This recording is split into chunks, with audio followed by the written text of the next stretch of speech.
Welcome to Spirit Knocks for Brooklyn Mosaic. So, today we are going to talk about code. I've been telling you all about some of the situations that I've had where codes have been revealed to me.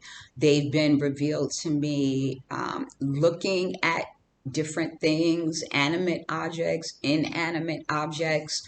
But one of the amazing things that happened is that I told you all initially with the cloud divination, I was getting all these codes, I didn't really understand what was going on. And then one day I went on a boat ride, which is really cool. But I went on several boat rides, like back to back weekends. So finally, during this one boat ride, I remember looking off the end of the boat, and I was just sitting there by myself, and I'm looking across the top of the water, and I'm seeing like mother and child, a mother with children. I'm seeing images on the top of the water, and I'm like, okay. Then I'm seeing things going on the coastlines, like where the river runs against the land. I'm seeing bodies face down in the water from the shape of the rocks and the dirt. And I'm like, yo, what is this? Okay, so that happens. So it's like the cloud divination, the water divination, all this other stuff started with the smoke. And y'all could check out the other videos. But my point here is that with the numbers and letters, right, from the cloud divination, I would take these walks in nature. And I remember the birds are loud, y'all. They said she telling the business. I put crumbs out because I'm telling you all, they're leaving me branches, letting me know that they need the food for their nest. So I've been putting more breadcrumbs out. They know I'm in the house, so they want more food. So I'm walking in nature, and there's this tree. You know, I love the baobab trees. They're beautiful. They're huge. They just have so much history to them. So I see this one tree, and I'm looking at this tree, and I'm like, where is this tree growing from? I can't tell where it's growing from. So I decide that I'm going to walk around into the woods a little bit and see where this tree is growing from. So I get behind this tree, and there's another huge tree laid out about 20, 30 feet. So I'm like, yo, what is this? This tree is so big that it's probably like this height, but it has like knots and gnarls in it. So I climb up them like a step. So it's like two steps. I get on top of the tree. I'm holding on because it has like legs coming out of it, like six different legs coming out. I walk down to the end, and there's like a huge leaf hanging from one of the branches, but it's covering the very end. So I'm almost a little nervous, but I'm inquisitive. So I move the palm, and what do I see?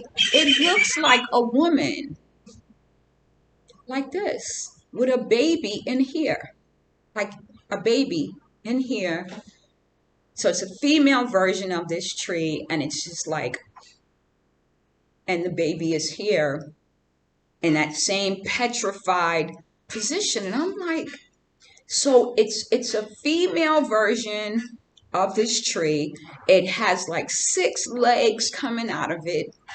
And that one that we see from the street, guess where that's coming from?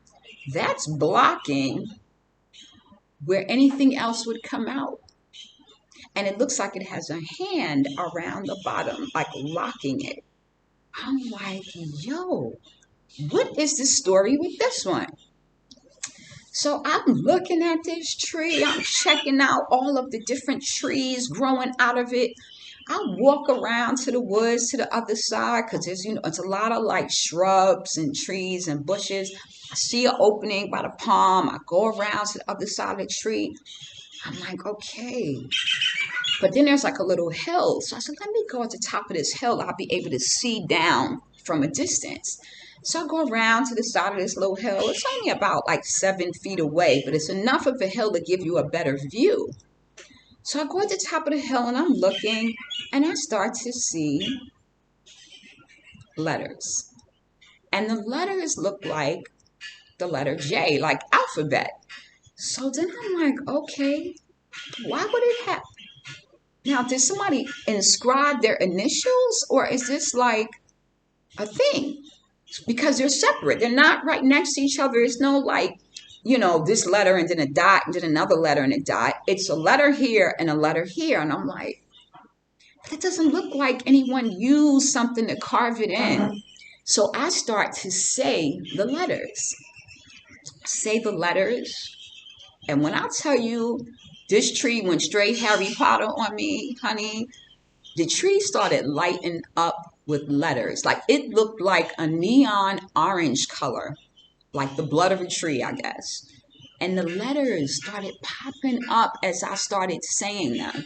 So if it was an A, I said A, B, the C popped up, the D popped up, and I just kept saying them. When I tell you it was so many letters, I'm gonna go, matter of fact, I'm gonna get the pictures so y'all can see. Okay, so I'm coming to show y'all. So this is what I was seeing. This is all the code that I picked up from this tree. I don't know if y'all can see that. I just started writing the letters when they started popping up. And I know I didn't get all of them right. So that's what I did. And then I was trying to memorize what this tree looked like. And this was the image that I came up with. So here you see the baby. Here you see the like a female's head. And then it's like an arm like this, right? So she has an arm around like that. The baby's in here. This is the tree. This is what the tree looked like. These are the limbs of the tree. And it looked like that. It was like a like a woman with 6 legs. And it was like something like a head right here trying to come up. There was something here. Maybe it was, now that I'm thinking about it, it might have been other things trying to be born, right? And at that very end was another one. So I've done another one that I'm working on because I wanted to show the one from the road that was actually blocking where her portal would be to deliver these babies. So it's deep. It's very deep. But yeah, this is my experience. Let me show it one more time. I'll show it. I don't know if you all can see that, but this is my version of what I saw in the woods. And it was hidden. It was hidden, like it was never meant to be found, but I found it. I always, when I'm doing these codes, I always make sure I say a little prayer and get the Creator's permission, and that He would not have led me to see these things if He didn't want me to see it, because that tree from the road was just odd to me. And it's the way it looked in the skyline. I was like, where's it growing from? And sure enough, the main source was this female version of this beautiful tree with 6 legs. So we go on to say, of course, I knew I didn't get all the code, right? So something was like, you got to go back. You got to go back. And so when I was getting bit up around my ankles, mosquitoes, right? So I remember thinking, when I go back, I'm going back like I'm prepared, like I'm going to have socks on, long sleeve pants. I'm going to sit down and get as much of this code as I can. So I went back again, and this time I was coming from the opposite direction. There was some beautiful like red flowers on this tree, and I just pulled one.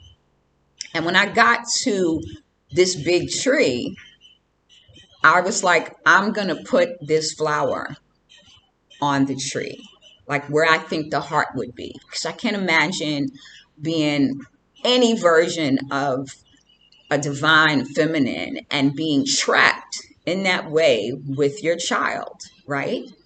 So I put the flower on where I thought the heart would be. I looked again, and I went back to my little spot on the hill, and I was doing my sketching, and I was writing all the numbers. And this time, like I took up like almost a half page in my journal book with all the code that was coming up. I said, okay, I feel better. Of course, I walked along the path. The frequency was starting from the trees. So I'll do a little coding from each tree as I'm walking down. I get home that evening, and sure enough, looking up at the clouds, and I see a cloud shaped like a tree. except it was like vertical, and it had this 6 legs. And where I put that flower, it had the shape of a flower like that in the clouds. It was like an open space, and it turned into a heart. Y'all, when I tell you I was so moved, because I was like, I didn't even know if I did enough to help this tree, or to set this spirit of nature free, nature's elders, right? But apparently I did, because it gave me this beautiful imagery. And I was like, okay, I know where my connection is. And it was with that that I realized that you have a connection to nature, a divine connection. And so every tree I pass, every leaf I pass, there's a code, and I can see it. Once I start saying a couple of the letters, they all start to pop up. So I can tell you all right now, code is everywhere. We are code. Like around me, I see letters, numbers. I don't know what you all see. I see this green type energy here, but I see letters, I see numbers. This stuff up here that's happening, I don't really know what that is, quite honestly. This energy has been around me every time I do a video. Quite honestly, I don't know.